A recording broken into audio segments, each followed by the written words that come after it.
Hey guys, welcome back to our vegan kitchen. You know what time of the year it is. It's party time! Woo! But not just any party, outdoor party, because this weekend is MWD, all caps, MDW. Memorial Day weekend, and that means dust off the grills, kids. It's time for a barbecue. So, usually vegans get the short end of the stick when it's barbecue time, but not this time, Satan. We're having barbecued Seitan jackfruit ribs, and they are delicious. This is one of the first things that I made when I went vegetarian, even before I went vegan. Love it. So good, but I always made it without the jackfruit. Now I'm adding the jackfruit to get that stringy texture like a real animal rib would have. So it's gonna really fool some of your friends, maybe not, but it's gonna taste delicious anyway. And you're not gonna feel left out when they pull that grill out. Just make sure they do it on some foil or something so that it doesn't cross-contaminate with the animal products. Or if you don't have a grill at all, you could do it in the oven or the toaster oven as well. So it's pretty simple. The first thing that we're going to do is drain our jackfruit, and we're going to cook it to soften it up a little bit so that we can get that nice stringy texture. So we've got our pan over here. We're going to put it on medium. We're going to put this in, the jackfruit, with a little bit of water because we're just going to cook it a little bit. This is young raw jackfruit, and you can see it's kind of hard, but the strings are in there. We're just going to loosen it up a little bit. We're going to give it a little Grey Goose here. No, it's just water. And cook it for about 5 minutes until the water evaporates. And then we've got our other ingredients over here. Don't worry, as always, the ingredient lists and measurements will be in the info box. And that's below. So we've got some salt and pepper. Let's start with the most innocuous. Salt and pepper. Nooch, granulated onion, granulated garlic, some paprika. If you're using smoked paprika, you don't have to use the liquid smoke later on in the wet ingredients, but I'm just using regular paprika. And I've got some ham flavored bouillon. Orrington Farms, one of my favorite bouillons. Yup, they're just so good. So those are the dry ingredients except for the Vital Wheat Gluten over here. This is Bob's Red Mill. You can get this in a better supermarket. I say, like, don't go to a bodega and expect to find, like, Vital Wheat Gluten. You have to go to, like, a full-service supermarket or a health food store, or you could probably find it on Amazon as well. So let's just get these cooked, and we'll get these mixed up with the wet ingredients, and we will almost be there. All right, you just want to cook these long enough until you can start to shred them up with back of a fork. So you can see it's softening up.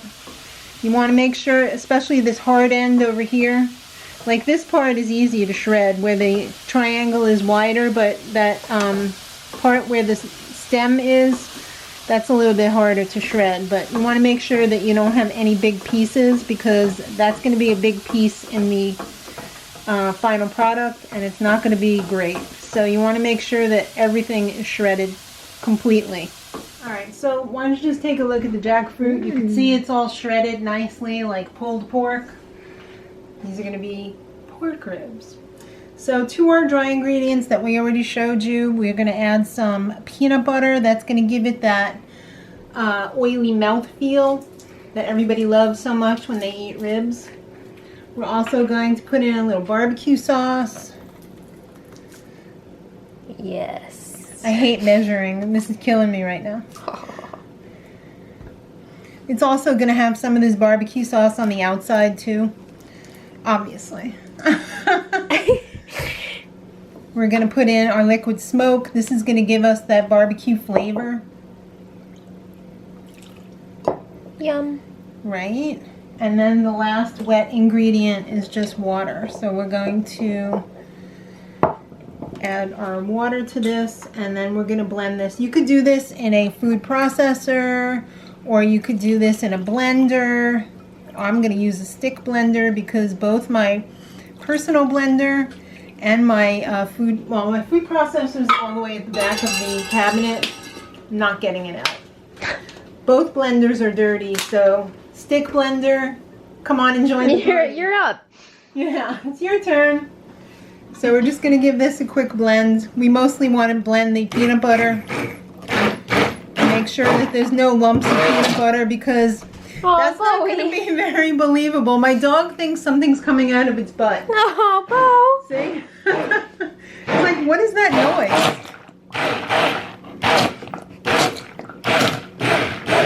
Why he thinks that, I have no idea. It's like a puppy thing. I've seen a lot of different puppies do that before. Oh, it's okay, Bo. There we go, beautiful. So now we're going to add the jackfruit. The logistics of this are ridiculous. Can I hold this for you? Thank you. Teamwork makes the dream work.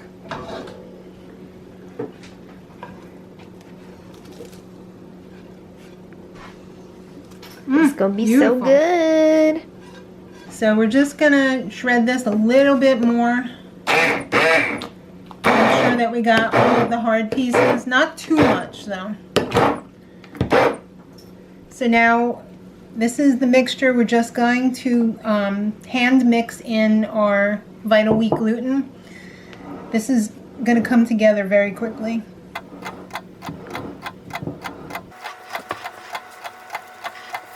Okay, not so quickly. Yes, you're right. At some point, you're probably going to want to mix this with your hands, but I'm going to try and avoid it as long as possible. This is basically like bread without the carbs because Vital Wheat Gluten is the protein of wheat flour or a flour. So this is a bread, and we're going to steam it. So we're going to make it into kind of a soggy bread. But it's going to be good, trust me.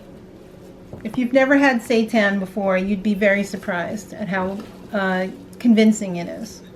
I'm going to turn it out onto a board and just knead it a little bit. Just want to make sure I soak up all of that Vital Wheat Gluten. It's vital. It is. Obviously, this is not for somebody who's gluten-free because it's mostly gluten, so sorry for that. So we're going to shape this into 2 racks of ribs.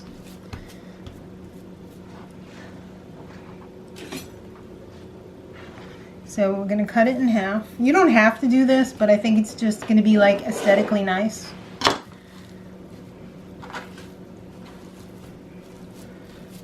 You could probably make these into like burgers if you wanted to, or any shape that you want, cutlets, meatballs even. So we're going to make it like the ribs. We're just going to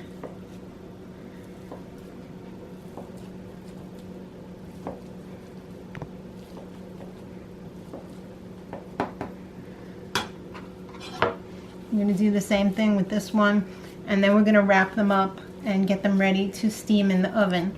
You don't have to do these in the oven. You could do them in a steamer. You could do it in a pan on the stove even. All right, let's wrap them up. We're going to wrap these up like a little package. We're putting some parchment paper down first so that these don't touch the foil. But the foil will help it keep its shape. Stick that in there.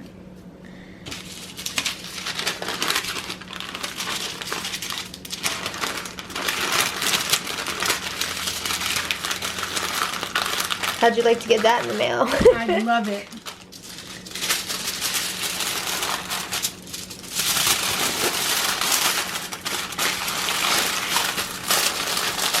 So we're going to do this pretty loosely because we want some of the liquid to get in there, but we don't want it to be like soaking in it. So we've got our pan over here. We're going to put them next to each other like 2 little Christmas presents. And if you do this in a steamer, you do this too, the same way. We're going to add water to this. Science. Right? If you need to add more water as it's cooking to maintain almost to the top level Add water, don't let it go dry. So this is gonna go into a 350-degree oven for 45 minutes. And when it comes out, let it cool off. And we'll unwrap it and see what we got. All right, I just unwrapped this delight of a dish. It is beautiful. So what I'm going to do is I'm going to not turn on my oven again. I'm going to do mine on top of the stove in a fry pan. So first I'm going to let it marinate a little bit in the barbecue sauce. These are still warm. They've been out of the oven for about an hour, I guess. So I'm just going to let that marinate in there for maybe a good 15 minutes at least. Make sure both sides are coated. And then we will char them up a little bit and we'll be ready to taste. All right, these look pretty convincing. That looks pretty legit. I don't want it to look like meat. I know. They were seared for 4 to 5 minutes on each side. And oh my God, that looks amazing. Fork tender. Taste. Yeah, very tender. All right, here we go. It's hot. You always make me try stuff that's super hot. Secure the perimeter. That's pretty good. All right. You could also leave these overnight, like if you did them the night before, in the barbecue sauce and then just seared them off the next day so that they would suck in even more of the barbecue flavor. That's yummy.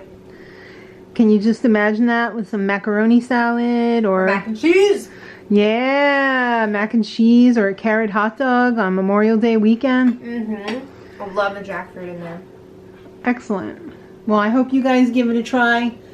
Why should we be left out of all of the fun, right? Yeah. We can have these so simply. We can have it too. These were easy. Yeah, they were. So, like it if you liked it. Subscribe for more. And until next time, much love.